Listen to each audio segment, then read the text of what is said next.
Hola, ¿qué tal? No importa el lugar que te encuentres en el mundo, si es de día, tarde o noche. Lo importante, lo verdaderamente importante es que estás aquí con nosotros en un encuentro. Y en esta ocasión tenemos una invitada sumamente especial que es Ingrid Marcela Moreno, directora de la licenciatura en Educación Infantil de la Universidad El Bosque, a quien agradecemos este espacio y haber sacado un ratico de su agenda tan apretada para atendernos. Marcela, muchas gracias por estar aquí con nosotros y bienvenida a un encuentro. Hola para todos y todas, mil gracias por la invitación y nada, aquí estoy contenta para charlar con ustedes sobre inclusión, diversidad, primera infancia, lo que necesiten. Genial. Empecemos esta charla con, con Perú, porque resulta que Ernesto Reaño trabaja con escuelas autogestionadas por familias que nos enseñan ese modelo sobre el papel de la comunidad en la educación inclusiva y cómo podría entonces adaptarse este tipo de contextos urbanos para la ciudad de Medellín. Ok, bueno, la comunidad juega un papel importantísimo en procesos de inclusión y pues particularmente en educación inclusiva. Con la comunidad trabajamos o más bien invitamos a cambiar imaginarios sobre la inclusión, sobre la diversidad, por ejemplo, sobre la discapacidad. El diseño universal nos indica que las ciudades y sobre todo la creación de comunidades inclusivas tengan en cuenta esos servicios, esos entornos, esas formas en comunicarse para todas las personas. Pero eso nos pone una tarea gigante y es conocer qué elementos o cómo la comunidad puede aportar para crear una sociedad realmente inclusiva, justa y equitativa. Excelente, qué bonito eso. Resulta que muchos docentes aún ven el TDAH o el autismo como desafíos en la disciplina. ¿Qué herramientas concretas ha identificado usted en eventos como este que podrían llevarse ahora o mañana, mañana mismo, a cualquier aula de clases para cambiar esa mirada?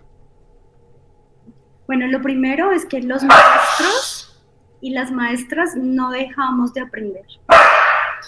Nuestros estudiantes son los mejores maestros.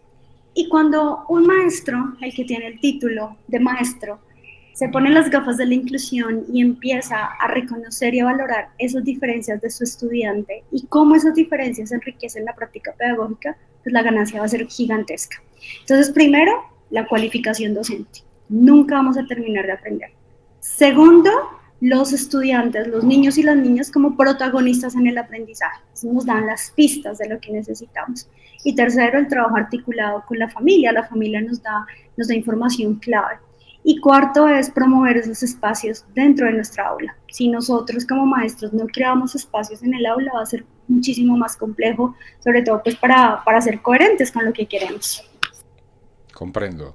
En Chile resulta que algunas escuelas han eliminado aquellos exámenes tradicionales escritos y están utilizando, digamos que presentaciones orales o dibujos.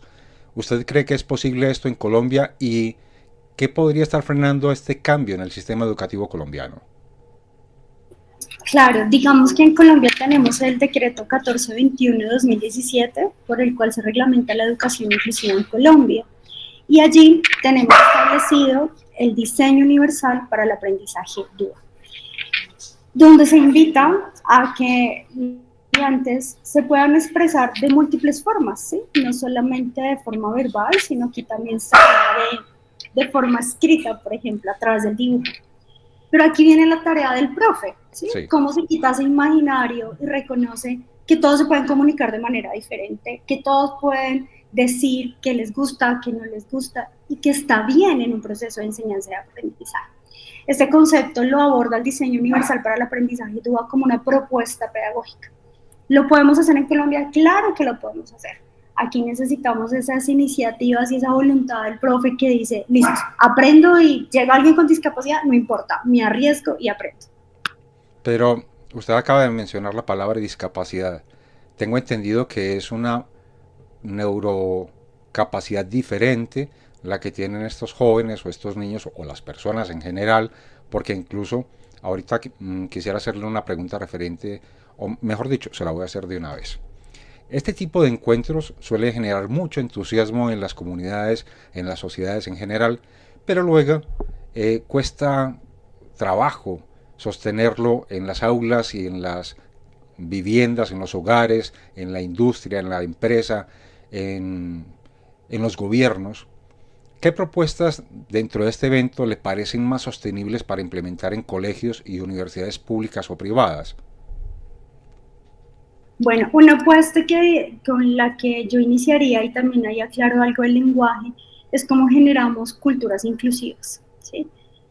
Cómo cambiamos los imaginarios frente a la diferencia. Al hablar de cultura inclusiva, pues ahí también tiene que haber también el lenguaje, ¿sí?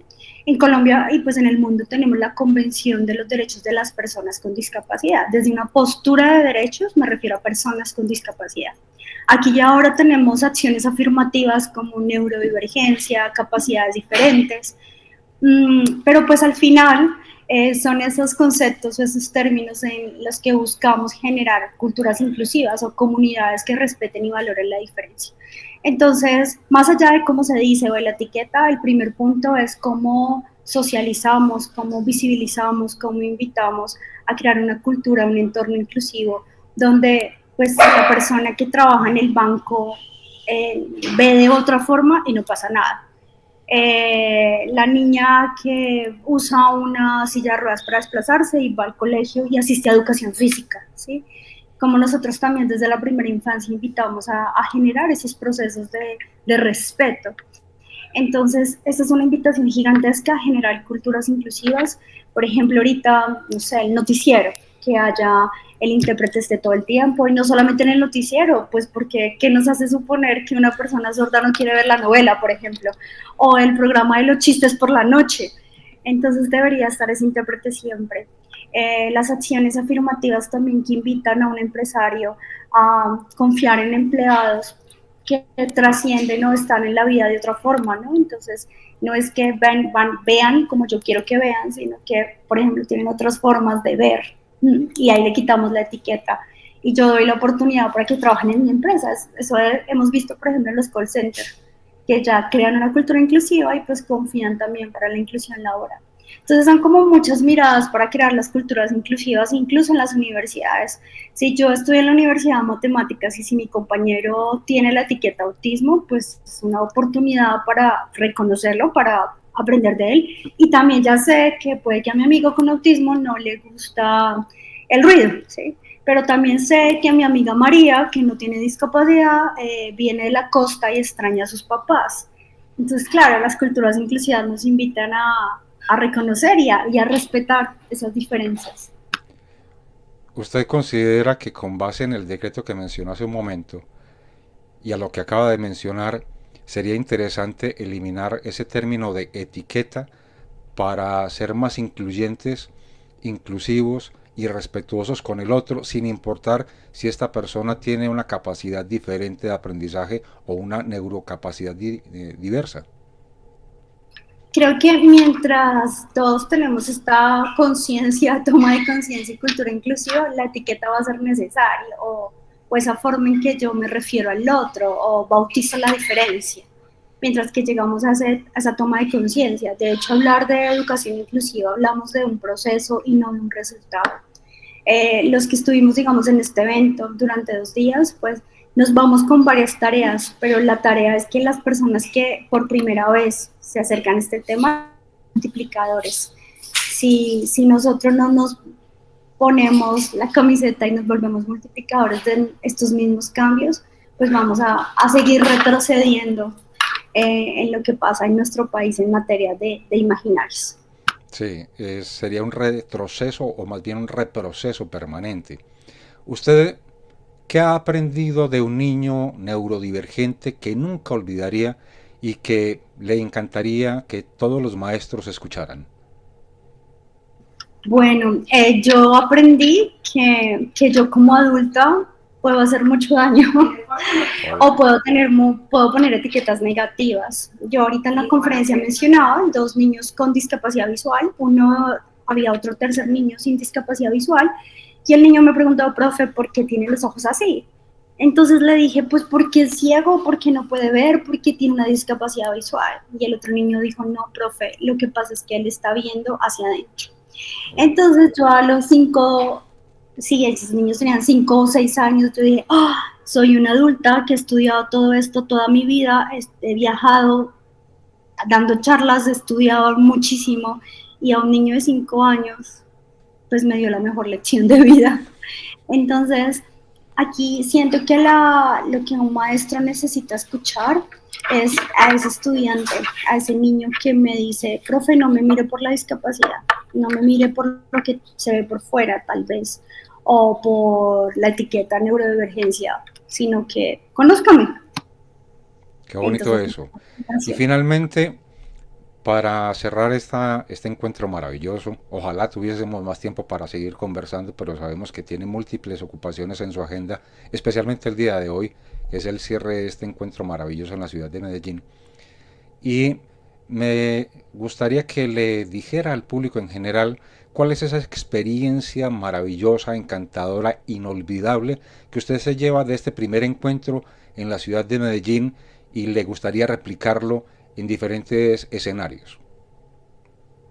Sí, me llamó la atención precisamente un pan en el que estuve ahorita antes del almuerzo, y es como se ratifica la importancia de tener en cuenta las voces de los niños y las niñas, las voces de las personas con discapacidad, esas múltiples formas en que vivimos, pero hay que tenerlas en cuenta. Porque nosotros podemos suponer, y suponer es muy fácil, es muy chévere, pero realmente cuando escuchamos las otras voces, pues cambian las miradas. Hay una chica que se llama Carolina, y cuando nos preguntaron quién soy yo, pues hubiera sido muy fácil de, no sé, decir los títulos, decir lo que uno ha estudiado, pero ella dijo, soy una mujer empoderada, feliz, bonita y tengo síndrome de Down. Bueno, dijo algo así, no es textual, pero muy poderoso para, digamos, aquellas jóvenes, y lo digo porque soy profe en universidad, mis estudiantes a veces no se creen lo que pueden ser o lo que pueden soñar. Y esta chica que ella dijo, soy una mujer linda, feliz, empoderada, empresaria, y lo último que dijo, tengo síndrome de Down, entonces, y no es una enfermedad, es una condición. Entonces ese poder que nosotros podemos aprender del otro, que tiene esa etiqueta, es muy bonito, es valioso, ¿no? Es que yo puedo seguir aprendiendo con ellos. Doctora, muchas gracias por sus palabras y por este ratico maravilloso que hemos tenido la oportunidad de conversar. Con mucho gusto. Gracias. Señoras y señores, ella es Ingrid Marcela Moreno, directora de licenciatura en Educación Infantil de la Universidad El Bosque, a quien agradecemos, y especialmente también agradecemos a Confama, quien ha sido el puente que ha vinculado esta charla el día de hoy con ella, a la Alcaldía de Medellín y a la Universidad de Antioquia, quienes han estado participando en este maravilloso encuentro en la ciudad. Y especialmente gracias a ti, porque como siempre te digo, no importa el lugar que te encuentres en el mundo, si es de día, tarde o noche. Lo importante, lo verdaderamente importante es que estás aquí en un encuentro a través de los micrófonos de Radio Bob Allison, tu nuevo sentido. Hasta pronto y gracias.